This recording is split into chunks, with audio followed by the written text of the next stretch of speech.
Hello, magandang araw po sa atin lahat, no? Panoorin natin itong video presentation po ni Amy Marcos Duterte. Hihihi. Sige, panoorin natin.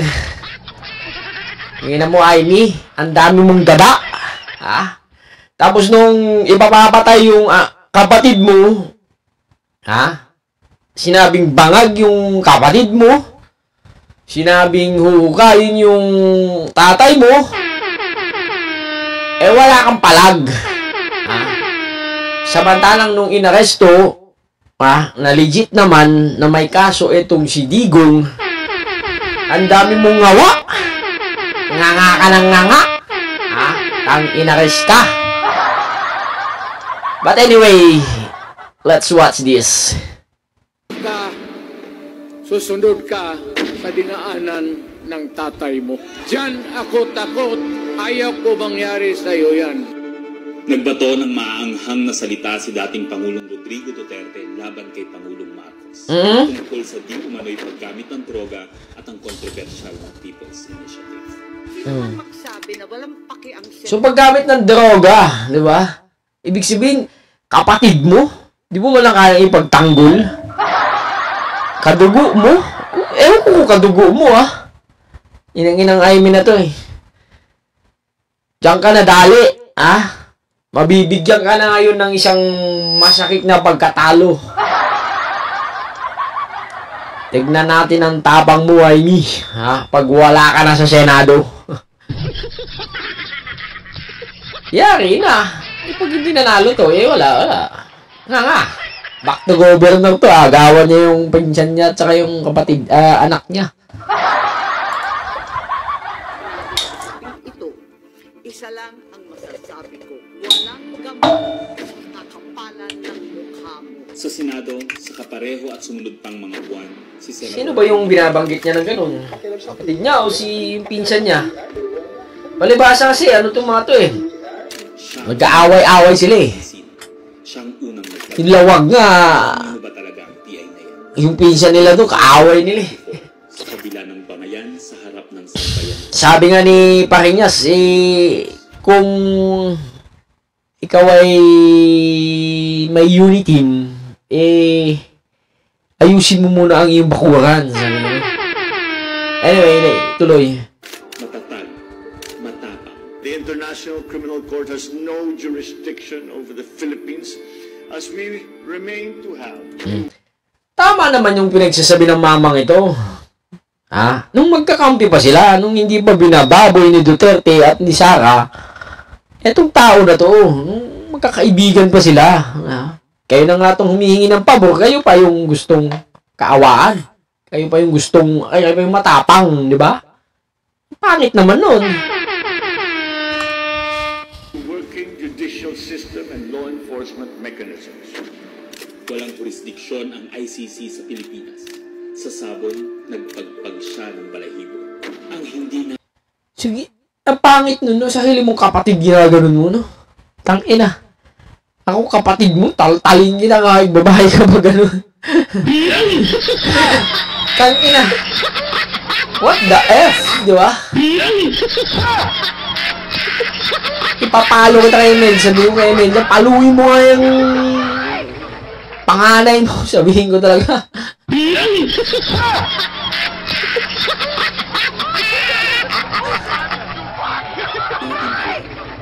Paghupa ng alikabok ay nagsimula ng ilatag ang plano para muling sumagi sa ICC. Kaya pagtungtong... Tama nga naman, bakit ka aalis sa ICC kung wala ka namang kasalanang human... Ano ba yun? Crime against humanity. Ang inang hayop niya. Bakit ka kasi aalis, diba? Sayang naman yung pinagpagura ng mga 24 senador noong 2010. Diba? Napaka-talpurano mo namang Amy. Namo. Tayo, tahimik ngunit mabilis. Bakit hindi nila imbestigahan yung pag-alis? Na basta-basta na lang inalis. Diba? It's unfair. It's unfair. Yung gumawa ng room statute na yan, yung pumirma dun, nangangaw-ngaw-ngaw, dami pang ispit-ispit nung araw, Tapos nung pagdating ni Duterte, bigla na lang tinanggal dahil sa mga kalukuhang pinagagawa niya.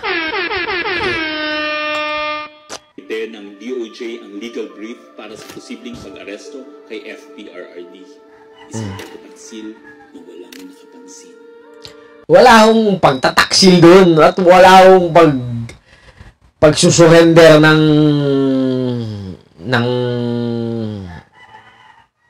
bansa. Hindi gaya ng ginawa ni Duterte na ginawa tayong probinsya ng China. Di ho ba? Ewan. Hunyo, pumutok ang balita. Nagbitaw si VP Sara bilang DepEd Secretary. Tendered my resignation as a secretary. Dapat lang. Diba? Ano ba ginagawa mo dyan kung useless ka na, diba?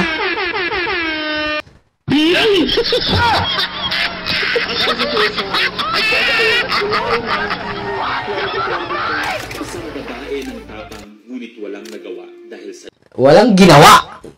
Hindi walang nagawa, walang ginawa.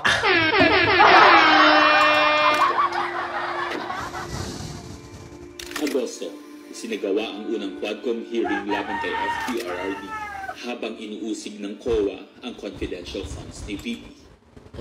Tama. Inuusig ng COA. And that is the agency. Yung agency na yan, yun yung nakakapat. Di ba? Kasabay COA. Para mabigyang linaw ang kasagutan ng mga kasagutan niya kasi hindi siya sumasagot eh. So, ang COA na nagbigay ng datos sa kanyang confidential fund na winaldas nga niya, di umano winaldas. Sabi po mismo ng COA. Ang hindi natin alam, sa gitna ng lahat ng ito, itinalaga na ni PBBM si Marcos Lacanilaw Special Envoy ng Transnational Crimes na siyang magsusuko kay FPRRD. At maluwag na rin pinapasok ng bansa ang mga tiga-ICC noong Oktubre. Dapat lang. That is right. And that is right. Right.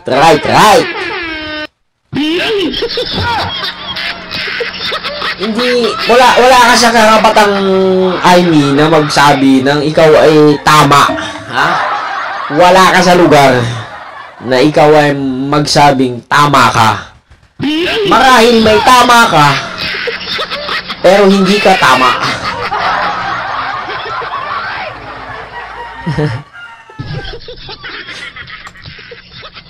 Bahid ng pagtutol, walang talak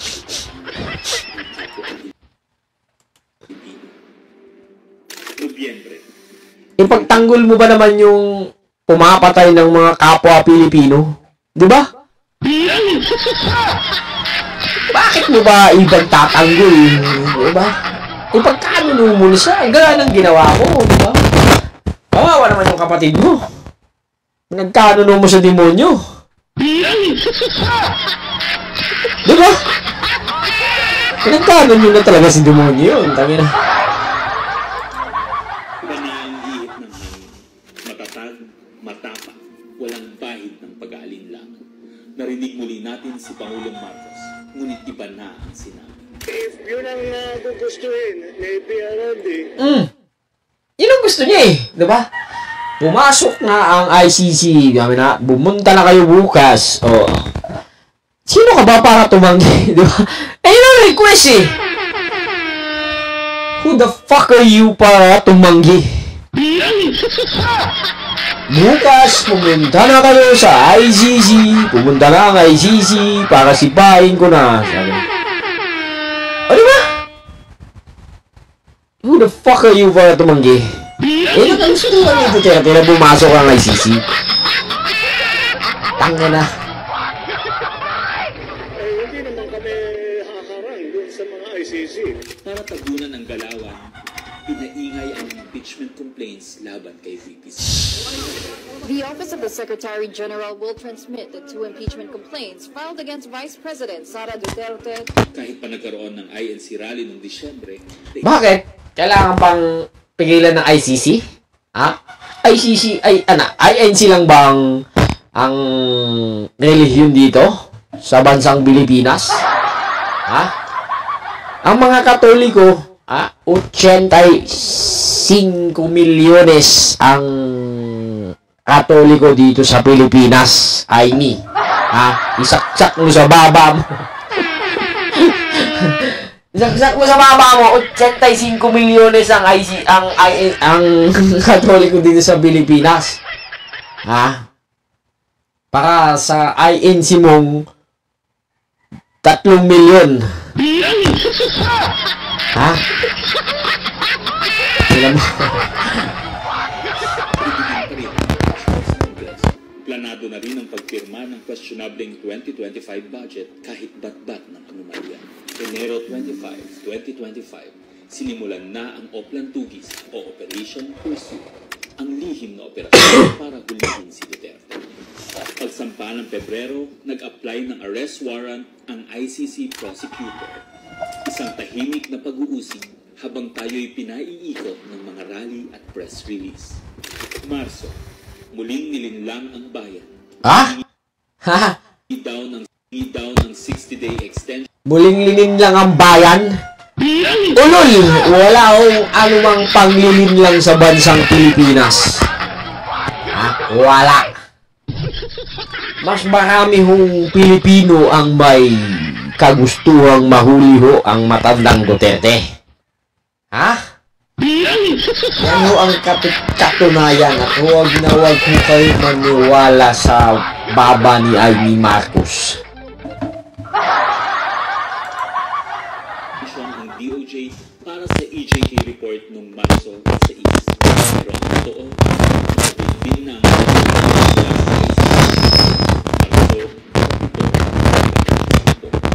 ang hindi na Marso 2025 sa kanyang pagbalik sa Pilipinas. Kaman bumababa ng eroplano si FPRRD, sinagawa na ang pag-aresto. Maingay ang paligid, magulo, pero ang dating Pangulo ay nanatiling kalmado. Siyempre, wala na siyang magawa. Alam, manipa siya. Manipa siya? Manipa? Hindi nga nakasipa eh. Nakalang inaaymi natin, no? Kinahihiya akong binungotan kita noong 2022. Ay, 2018.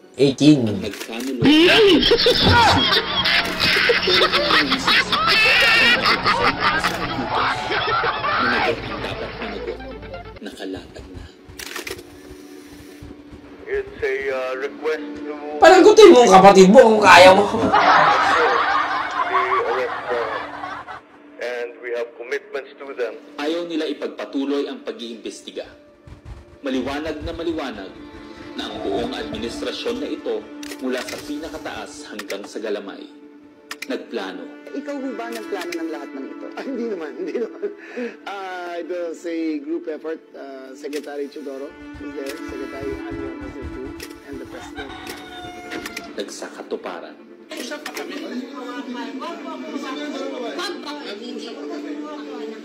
Kayo mga Nagkagulo. Wala tayong magawa dahil mismo ang gobyerno. Wala ka talagang magawa. Anong karapatan mo para may gawin? Wala ka sa posisyon para gumawa ng gawa. Gumawa ka na lang. Malaya kang lumuha. Malaya kang umikli. Malaya kang magsigaw dyan. Ganito ang bagong Pilipinas. Tanggalin ang mga animal. Ipadala sa dahigan lahat ng animal. Siguro, sama nyo na si Baba. Lamang, hanggang sa muli. Ito, kasagutan natin kay Baba ay parang hindi naman ako Baba Anyway, maraming salamat mo sa inyong panonood. Hanggang sa muli, adios! Walang pagtatalikod sa bayang Pilipinas. Isinurrender lang natin ang makasalanang tao na yun. Okay?